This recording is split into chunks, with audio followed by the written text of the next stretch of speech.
നമുക്ക് കിട്ടിയിരിക്കുന്ന ജോലി ഈ ഗ്രാമത്തിലുള്ള എല്ലാവർക്കും കൂടിയാണ്. പക്ഷേ 7 ജോലിയെ കിട്ടിയിട്ടുള്ളൂ.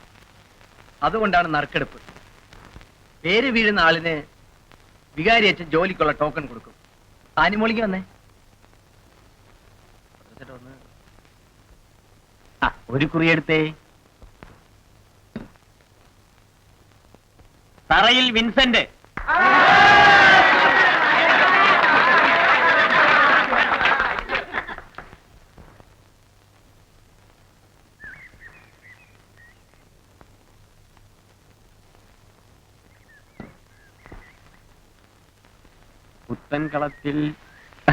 പുത്തൻകളത്തിൽ പീറ്റർ. പീറ്ററിലേക്ക് കിട്ടി. ചേട്ടൻ നിന്നെ സിനിമയ്ക്കുണ്ടോ? മോളെ പോയി എടുക്കും മോളെ.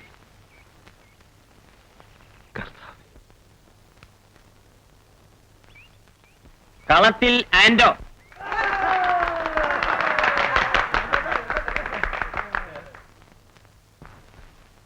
ഒന്നെടുക്കും മോളെ. രാമു. പോയി വാങ്ങിച്ചു വാമനെ.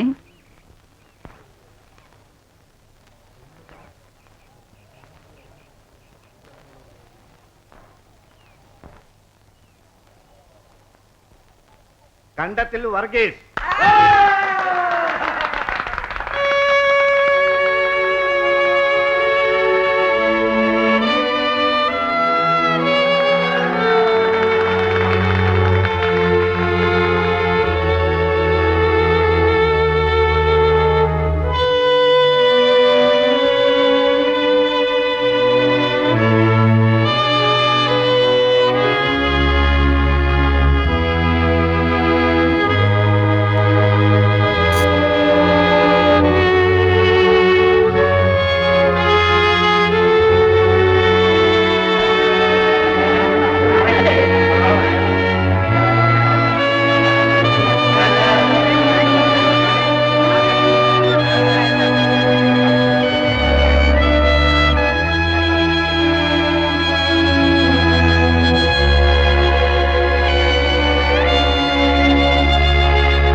എത്ര പറഞ്ഞാലും നിങ്ങൾ അനുസരിക്കില്ലല്ലോ. ഇവിടെ അങ്ങോട്ട് മാറി നിൽക്കണേ. അവിടെ സ്വത്തുക്കൾ ഏത് നേരം തല്ലുപിടിക്കാം. ഇനി എന്നോട് ഒന്നും ചോദിക്കണ്ട. വിശക്കുന്നെങ്കിലേ നിങ്ങളുടെ അപ്പനോട് എന്ന് പറഞ്ഞ അരി വാങ്ങിച്ചു തരാം. ഇല്ല കുറച്ച് പാഷാണം കളിച്ച് തരാൻ പറയും. നീ എല്ലാം ചത്തൊടുങ്ങട്ടെ. പോടാ അവിടുന്ന്.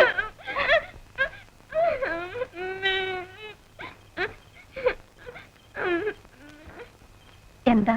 സേവ്യരേട്ടനില്ലേ? ഇവിടെ ഇല്ല. ഈ ടോക്കൺ സേവ്യരേട്ടന് കൊടുത്തേക്കൂ. എനിക്ക് കിട്ടിയ ജോലി സേവ്യരേട്ടന് എടുത്തോട്ടെ. ഇന്നാ മതി.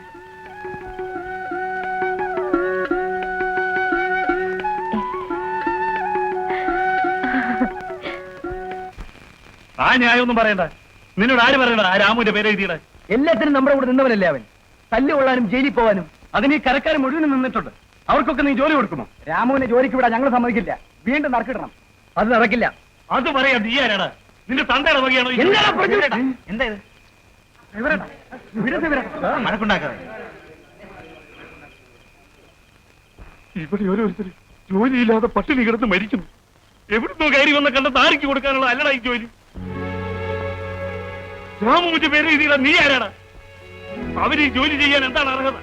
അപ്പച്ചാ, അപ്പച്ചാ, അമ്മച്ച വിളിക്കുന്ന അപ്പച്ചാ. അമ്മച്ച വിളിക്കുന്ന അപ്പച്ചാ. അപ്പച്ചന് പാസ് കിട്ടി അപ്പച്ചാ. അയാൾ നമ്മുടെ വീട്ടിൽ കൊണ്ടുവന്ന് തന്നപ്പച്ചാ.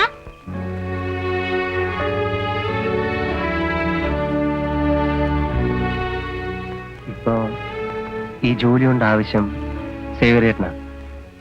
ഒരു കുടുംബം പോറ്റാനുള്ളതല്ലേ. അതുകൊണ്ട് എന്റെ ജോലി സേവ്യരേട്ടനെടുത്തു. എടാ കുഞ്ഞി, എന്റെ മനസ്സിന്റെ വിഷമം കൊണ്ട് പറഞ്ഞു പോയതാ. ഓ സാരമില്ല. നീ എന്നോട് ക്ഷമിക്കും.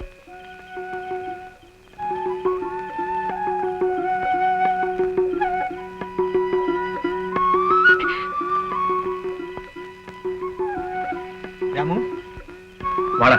പീറ്ററെ, ഞാൻ നാളെ കാലത്ത് പോവാ. രാമു, നീ അവന്മാര് പറഞ്ഞത് കേട്ട് പിണങ്ങി പോവാണോ? ഏയ് അതൊന്നുമല്ല. ഹേയ്, നിന്നെ ഞാൻ വിടില്ല. മേരെ ഞാൻ രണ്ടുപേർക്ക് കഞ്ഞെടുത്ത് വെക്കി. വാ വേണ്ട. വാടാ.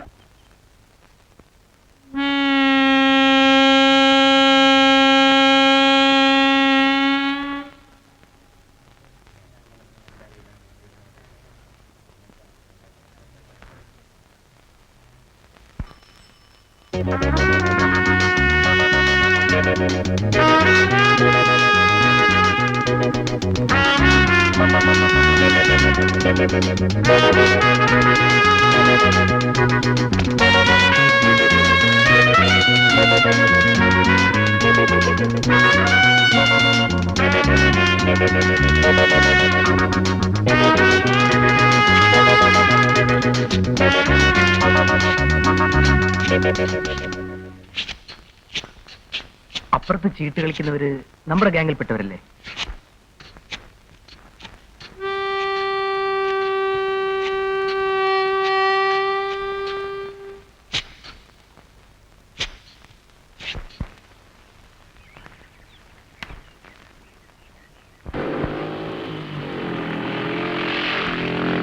നെല്ലടി അവിടെ വാടിവിടെ. എവിടെ എന്റെ കാശ്? കാശ് അടുത്ത ആഴ്ച തരാം. ചൂലേ, ഇനി നീ അവധി പറയുന്നു? കഴിഞ്ഞ തവണ നീ ഇത് തന്നെയല്ലേ പറഞ്ഞത്? അടുത്ത ആഴ്ചത് എന്റെ കെട്ടിയവന് ജോലി കിട്ടുമെന്ന് കരുതിയ. അതൊന്നും എനിക്കറിയണ്ട. നിന്റെ ഈ മോന്തയും തൊലിവെളുപ്പും കണ്ടുകൊണ്ടല്ല ഞാൻ നിനക്ക് പണം തന്നത്. എനിക്കെന്റെ പണം ഇപ്പൊ കിട്ടണം. അയ്യോ, ഇപ്പൊ ഞാൻ എവിടെ നിർത്ത് തരാനാ? ആഹാ, എന്നാ ഞാൻ എടുത്തോളാടി. അയ്യോ, ഇതും കൊണ്ട് പോകരുതേ. ഇത് എടി, സൊസൈറ്റിയുടെ മുതലാ. ചേട്ടാ, ഇവിടെ കയറെടുക്കരുത്. പടി. നീ എനിക്ക് എന്റെ മുതല വലിച്ചു തരാല്ലേ? അയ്യോ, ആ കയറ് കൊണ്ടുപോകരുതേ. ഞാൻ പൈസ എങ്ങനെയെങ്കിലും തന്നോളാം. എന്താ ബാല ഇത്? അവളൊരു പെണ്ണല്ലേ? ആ, നിനക്ക് ഇവളോട് അത്ര പ്രേമമാണെങ്കിൽ ഞാൻ കൊടുത്ത കാശ് കൊണ്ട് തിരിച്ചതാ.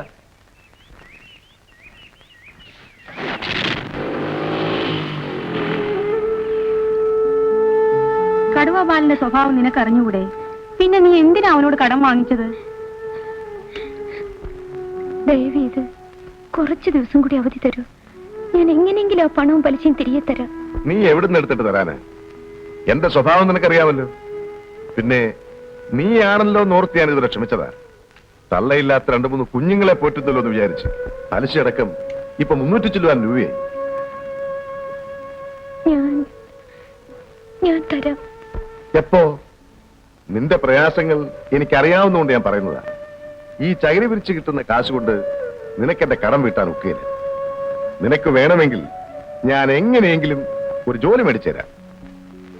കിട്ടുന്ന ശമ്പളത്തിൽ നിന്ന് കുറേശ്ശെയായി എന്റെ കടവും വിട്ടാം. ആലോചിച്ച് തീരുമാനിച്ചാ മതി.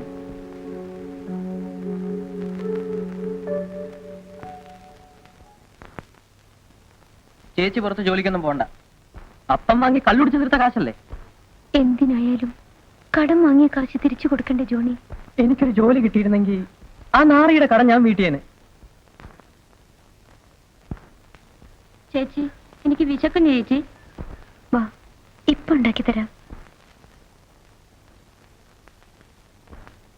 ഇതാണ് എന്റെ കെട്ടിയോൻ ക്ലെമന്റ്.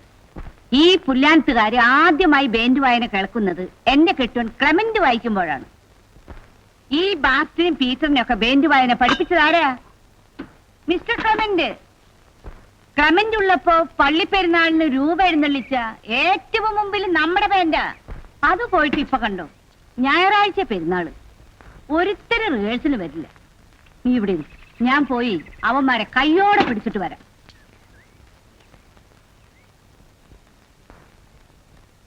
പിന്നൊരു കാര്യം, ഇവിടെ കുറെ പീക്കിരികളുണ്ട്. കണ്ണ് തെറ്റിയ സാധനങ്ങളൊക്കെ കട്ടുകൊണ്ട് പോകും. വളരെ സൂക്ഷിച്ചോളണോട്ടോ. അത് ഞാൻ ഏറ്റവും അമ്മ. ആ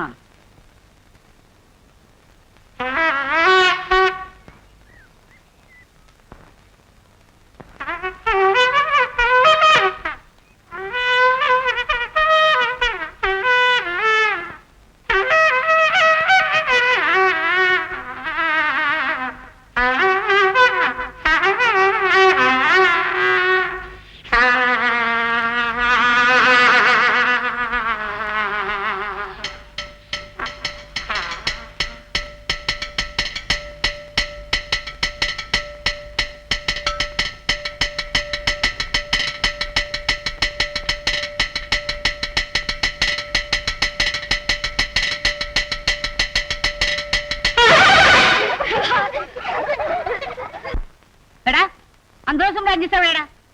പള്ളി പെരുന്നാളിന് കാശ് വാങ്ങിച്ച് കള്ളും ചാരായി അടിച്ച് ഏതോ തെങ്ങിന്റെ ചോട്ടിൽ പോയിട്ട് കിടക്കണം അല്ലേ? ഇന്ന് കോണിച്ചരടം തന്നെ.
ഇതെന്തിനാ?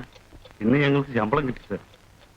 മറ്റവന്മാർക്കുള്ളതുപോലെ നമുക്ക് വന്നിരിക്കാൻ ഒരു യൂണിയൻ ഓഫീസ് വേണം.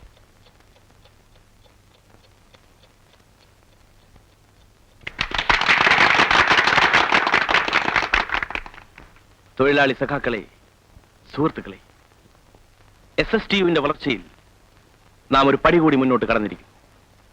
നമ്മുടെ യൂണിയൻ മറ്റേത് തൊഴിലാളി യൂണിയനിൽ നിന്നും വ്യത്യസ്തമാണ്. കാരണം നമുക്ക് കക്ഷി രാഷ്ട്രീയമോ ജാതിമത ചിന്തകളോ ഇല്ല. തൊഴിലാളിക്ക് ഈ നാട്ടിൽ അവകാശങ്ങളുണ്ട്. ന്യായമായ ആ അവകാശങ്ങൾ നേടിയെടുക്കുക എന്നതിനോടൊപ്പം തന്നെ നമ്മളിൽ തൊഴിലില്ലാതെ അലയുന്ന നിരവധി പേർക്ക് തൊഴിൽ സമ്പാദിച്ചു കൊടുക്കുക എന്നതുകൂടിയാണ് ഈ യൂണിയന്റെ ലക്ഷ്യം. ആ നിലയിൽ സേവനം തുടരാൻ SSTU വളരട്ടെ എന്ന് ആശംസിച്ചുകൊണ്ട് ഔപചാരികമായി സർവസ്വതന്ത്ര തൊഴിലാളി യൂണിയന്റെ ഓഫീസ് ഉദ്ഘാടനം ഞാൻ നിർവഹിച്ചുകൊള്ളുന്നു.